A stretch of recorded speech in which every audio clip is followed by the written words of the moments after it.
Boa noite a todos. Nós vamos dar continuidade ao nosso estudo sobre o fruto do Espírito, de Gálatas capítulo 5, versículo 22, em que nós lemos ali na Palavra de Deus: e o fruto do Espírito é amor, alegria, paz, longanimidade, benignidade.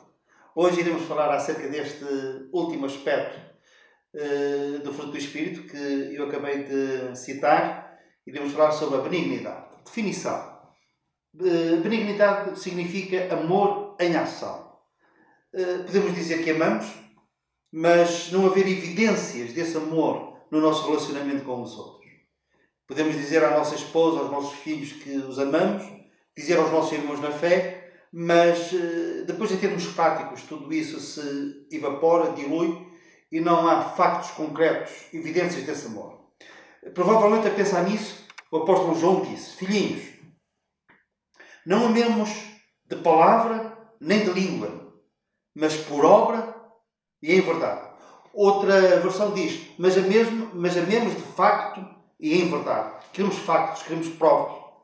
Vamos exemplificar. Nós lemos que o amor é benigno e que Deus é benigno. A benignidade de Cristo. Mas será que o Senhor ficou-se apenas pela teoria em relação a esta afirmação? Que nos ama, que nos amou com um amor eterno? Sim, há factos, há evidências, há obra. Nós lemos em Romanos capítulo 5. Deus prova o seu amor para connosco, em que Cristo morreu por nós, sendo nós ainda pecadores. Deus diz que ama, mas provou que amava. Como? Dando o seu Filho. A benignidade de Cristo. Cristo ama, sim. Mas nós vemos que Cristo amou a Igreja e se deu a si mesmo por ela. Deu-se a si mesmo por ela. Evidências, factos, obra. Não apenas palavra. No relacionamento de Deus com o seu povo terreno, com Israel, há um versículo em Jeremias capítulo 31, que é o versículo 3, que é um versículo muito impactante. O Senhor diz em relação a Israel: com amor eterno te amei, e também com amorável benignidade te atraí. Uma amorável benignidade, amor em ação. Ele certifica-se apenas por isto? Não, ele vai agora evidenciar os factos, a obra desse amor. Então ele diz: eu te edificarei, plantarás vinhas, e os plantadores plantarão e gozarão dos seus frutos. Ireis semear, ireis plantar e ireis colher. Vós sereis a cabeça das nações. E depois diz que vai recolher o seu povo dos quatro cantos da terra e os vai trazer para a sua pátria, para a sua nação. O Senhor diz que ama com benignidade, mas depois ele edifica, ele dá a garantia daqueles que plantam que vão colher. O Senhor diz que eles vão ser a cabeça das nações e o Senhor promete trazê-los de volta. Toda a diáspora de Israel. Há evidências, há factos. Devemos ser benignos. O povo de Deus deve ter esta característica: amor em ação. Podemos perguntar: mas o que é que eu ganho com isso? Eu receberei da parte dos outros gratidão, reconhecimento, reciprocidade? Não é garantido. Gostaria de dizer que isso vai acontecer. Mas sabem, quando nós somos benignos, quando nós manifestamos benignidade, nós somos os primeiros a beneficiar disso. É como a frase feita, eu sei, quando nós oferecemos um ramo de rosas, as nossas mãos ficam também com o perfume dessas rosas. Mas a palavra de Deus diz: o homem benigno faz bem à sua própria alma. É aquela satisfação que vem do Espírito de Deus, que aprova a nossa benignidade, o amor em ação em relação aos outros. E mais, ainda mais importante do que isso, há uma promessa na Bíblia, na palavra de Deus, no Salmo 18, que diz assim: com o homem benigno, tu, Senhor, te mostrarás benigno. E como nós necessitamos dessa benignidade, devido às nossas falhas, devido às nossas faltas. David, ele pecou, e pecou coisa feia, ele fez pecado sério, quando ele adulterou com a esposa de um general amigo, um general do seu exército. E pior do que isso, não sei se era pior, mas não menos grave, foi o facto de ele depois ter tentado encobrir esse pecado. E nessa estratégia de encobrimento, o marido dessa mulher Batseba foi assassinado em plena batalha, podemos usar o termo, e com ele mais 33 soldados que estavam ali perto dele. Portanto, David tinha as mãos sujas com aquele pecado, a sua mente conspurcada. A nossa mente ele adulterou, tentou encobrir, o marido de Batseba morreu, outras famílias ficaram enlutadas, perderam os seus entes queridos. E David, a certa altura, ele fica perante o seu pecado, ele reconhece com uma grande dor de alma, e ele faz uma oração que nós pensamos, se nós formos fazer uma análise mais realista e fria, nós pensamos, onde é que ele foi buscar esta ousadia para orar assim? Como é que ele consegue ir tão longe no pedido de restauração, de perdão? Nós lemos isso no Salmo 51. E, por exemplo, no versículo 2 ele diz: lava-me completamente da minha iniquidade. Ele não diz apenas lava-me da minha iniquidade. Ele vai mais longe. Ele quer uma purificação total e completa. Lava-me completamente. Purifica-me do meu pecado. No versículo 7 ele diz: purifica-me e ficarei puro, lava-me e ficarei mais alto do que a neve. Ele não somente queria ficar branco, ele queria ficar com a sua alma depois daquele pecado, daqueles pecados. Ele ficar com a sua alma ainda mais alva do que a neve. Ele quer uma restauração a este ponto. Cria em mim, ó Deus, um coração puro, versículo 10, e renova em mim um espírito reto. Ele quer restauração, ele quer renovação, ele quer que aqueles pecados, o pecado e os pecados fiquem sepultados no mar do esquecimento de Deus. Como é que ele ousa orar assim? No versículo 1, ele dá-nos o respaldo, o alicerce, a base em que ele assenta para que esta oração seja possível. Ele diz: tem misericórdia de mim, ó Deus, segundo a tua benignidade. É por causa da tua benignidade, é por causa da tua misericórdia e do teu amor em ação, é que eu ouso orar assim. Por mais grave e sério que seja o nosso pecado, por mais alta que tenha sido a queda, um coração contrito e arrependido, o Senhor jamais desprezará a causa disso, o porquê disso, a sua misericórdia, a sua benignidade, o seu amor em ação, em relação a cada um de nós. A benignidade de Deus leva-nos ao arrependimento e leva-nos também a podermos usufruir de um perdão assim, de uma restauração completa, de uma purificação. Purifica-me completamente do meu pecado. A benignidade, em termos práticos,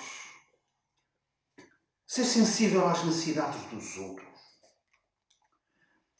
Um grande exemplo, que evidencia claramente o que é a benignidade. A parábola do bom samaritano, aquele homem que descia para Jericó e encontrou um homem meio morto na berma do caminho. E tinha sido assaltado, estava gravemente ferido. Antes tinham passado religiosos por ali, sacerdotes, levitas, que quem sabe, se horas antes no templo tivessem dissertado e numa tertúlia tivessem falado acerca do amor.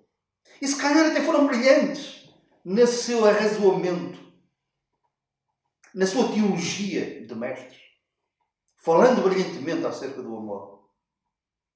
E aquilo que nós falamos, mais tarde ou mais cedo, às vezes mais cedo do que mais tarde, será testado. E eles encontram o homem assim, caído, e passam do lado. O samaritano fez algo diferente. Devia ser um homem com possibilidades financeiras. Ele podia, pura e simplesmente, ver aquele homem, pegar nele cuidadosamente, pô-lo sobre o seu cavalo. Poderia até ir a passo, com o seu cavalo pela mão, o homem ali, sabia que havia uma estalagem ali perto, chegava lá cuidadosamente, colocava lá o homem ferido, virava-se para o estalajadeiro e diria, está aqui este dinheiro, mas caso não chegue não tem problema, eu volto e pago o restante. Poderia ter feito isto. E já agora, porque é que o estalajadeiro admitiu e deu-lhe crédito, eventualmente, se houvesse necessidade de ele, quando voltasse, será que ele voltaria? Mas a maneira como ele agiu, ele percebeu-se que perante ele estava um homem benigno, com caráter, que se importava com os outros. Porquê? Porque, entre outras coisas, não somente ele pagou, mas ele percebeu-se que ele já tinha cuidado dele, já tinha pensado as feridas, já tinha colocado azeite e vinho. E depois é que o pôs sobre o seu cavalo e foi para a estalagem. Ele pôs a mão nas feridas dele, do homem ferido. Isto é a pôr em ação. Em Filipenses nós lemos: não atende cada um para o que é propriamente seu, mas cada qual também para o que é dos outros. Há aqui duas palavras. A palavra atentar e a palavra também. Atentar é estarmos atentos, com atenção em relação à necessidade do outro. Estamos atentos. Atentar. E devemos estar atentos em relação às nossas necessidades, mas também em relação às necessidades dos outros. Isto é contrário ao egoísmo puro e duro, seco, em que eu penso apenas em mim, nas minhas próprias necessidades, e ignoro, sou eu porventura cuidador do meu irmão. É o lema de Caim, que se tem tornado o lema de muitos outros. Ser sensível às necessidades dos outros, chorar com os que choram. Porquê é que Jesus chorou junto ao sepulcro de Lázaro? Nós podemos pregar sobre isso, podemos ensinar acerca disso e fazer teologia com isso. E podemos dizer que ele chorou por causa do seu amigo, ele chorou a ver os efeitos do pecado, a morte, etc. A morte física, a morte espiritual. E poderíamos andar por aqui, irmos longe até nesta exposição teológica. Mas se nós formos mais biblicistas e mais terra a terra, e às vezes precisamos de ser, sabem porque é que Jesus chorou? Sem muitas delongas, sem muitas explicações.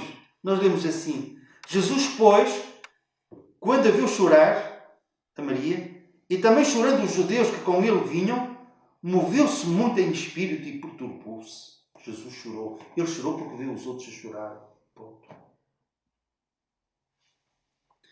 Chorar com aqueles que choram.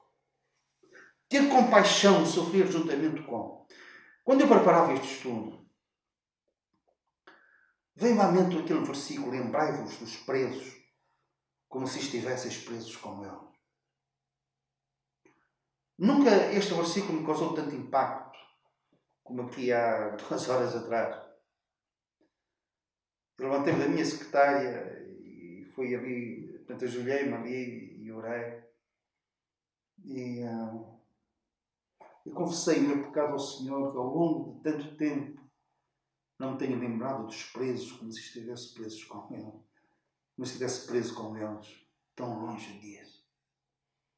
Então eu clamei ao Senhor por aqueles que estavam presos, citei alguns países, e que o Senhor os confortasse, os animasse. Orei pelos seus familiares, em grande necessidade, injuriados, caluniados. Alguns, por causa disso, já foram ou serão presos. Isto é benignidade, isto é amor em ação. Ser gentil, ser amável, ser brando. O servo de Deus, ao servo de Deus, não convém contender, mas ser brando para com todos. Um dia li isto: se ao longo da nossa vida alguém nos desse €1 por cada palavra amável, gentil, branda que nós temos para com o outro, e se por outro lado nos retirasse €1 por cada palavra, por cada atitude grosseira, palavra que não edifica, indelicada, nós agora, ao fim destes anos de vida, estaríamos ricos ou pobres? Benignidade. David, num dos seus salmos, ele lamenta-se nestes termos: faltam os homens benignos. Ele olhava à sua volta, ele constatou este facto, fez este diagnóstico: faltam os homens benignos. Há um mandamento na palavra de Deus, e queremos acabar este estudo assim. Não é uma exortação, é um mandamento, em que o Senhor diz: revesti-vos, pois, como eleitos de Deus, santos e amados. Nós somos eleitos de Deus, santificados em Cristo, amados no amado, amados em Cristo. Amados com um amor maior, o ágape de Deus. Um amor que não é comparável a nenhum outro amor. Então, o mandamento é: revesti-vos, vós que sois eleitos, eleitos de Deus, santos e amados, de entranhas de misericórdia. Entranhas é algo que vem de dentro, do íntimo. Entranhas de misericórdia, e o versículo diz: e de benignidade. A benignidade deveria de brotar, sem qualquer obstáculo, de dentro para fora, do coração da alma, para aquilo que nos cerca, para aqueles que nos rodeiam, para aqueles com quem nós contactamos. Faltam-nos homens benignos. Que a benignidade seja o fruto do Espírito também na nossa vida.